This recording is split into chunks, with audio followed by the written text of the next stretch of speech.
Bonjour Gérard. Bonjour. Nous sommes enchantés de te retrouver cette année au salon. C'est toujours un très grand plaisir de te rencontrer et d'échanger. C'est un plaisir partagé et réciproque.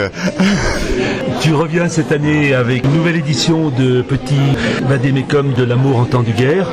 C'est ça. Une édition augmentée. Oui, revue et augmentée, voilà. Excusez du peu. Voilà. Pourquoi une nouvelle édition ? Eh bien, parce que la première s'est bien vendue. Donc, comment dire, quand j'avais publié cette première édition, je ne savais pas, et mon éditeur non plus, ce que ça allait donner, puisqu'il ne s'agit pas d'un roman, il s'agit d'un genre un peu qui tient plus du carnet, disons, avec des petits textes courts sur tout et sur rien, tout ce qui remplit une existence, comme ça, au jour le jour. Et finalement, beaucoup de gens avaient aimé cette forme. Et entre-temps, comme j'avais continué d'écrire, eh bien, j'en ai refait un recueil. Revenons au titre, l'amour en temps de guerre. On peut y déceler une certaine forme de paradoxe. On se réfère à une citation de 68, faites l'amour, pas la guerre. Donc, recherches-tu les paradoxes ?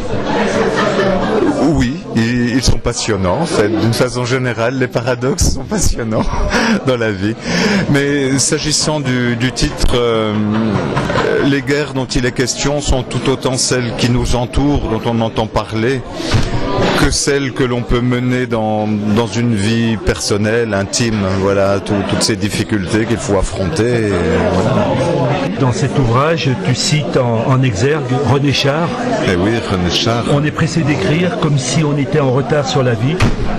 Qu'en penses-tu ?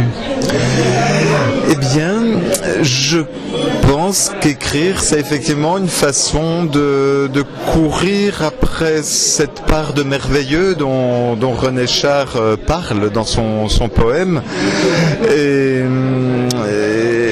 Et dans cette course, on peut avoir le sentiment parfois de traîner en chemin ou d'être ralenti par bien des choses. Et c'est vrai qu'écrire, c'est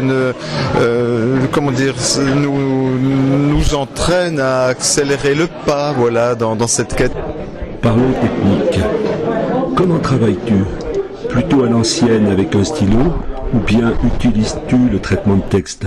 S'agissant du Petit Vadémécum, oui, essentiellement au stylo, parce que ce sont des idées, des réflexions qui se traduisent en texte court et qui me viennent comme ça à tout moment de la journée. Donc je les écris au moment où ils me viennent. Donc il n'y a pas de moment particulier dans la journée, tous les instants sont bons. Oui, dès lors que j'ai un peu la paix pour le faire. Mais souvent, en fait, certains textes sont si courts que ça ne prend que 3 minutes, quoi, voilà.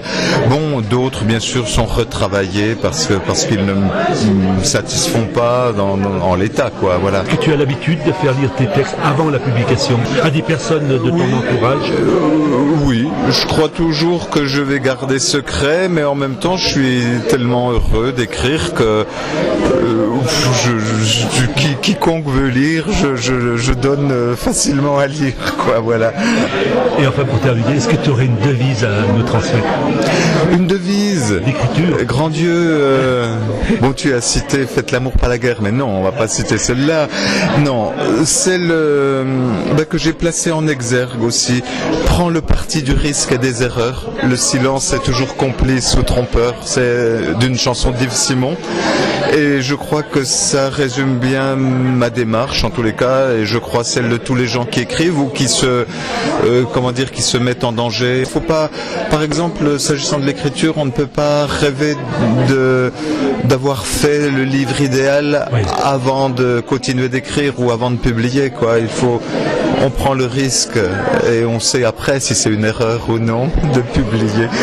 Eh ben, merci beaucoup, tes propos étaient très intéressants. Merci beaucoup.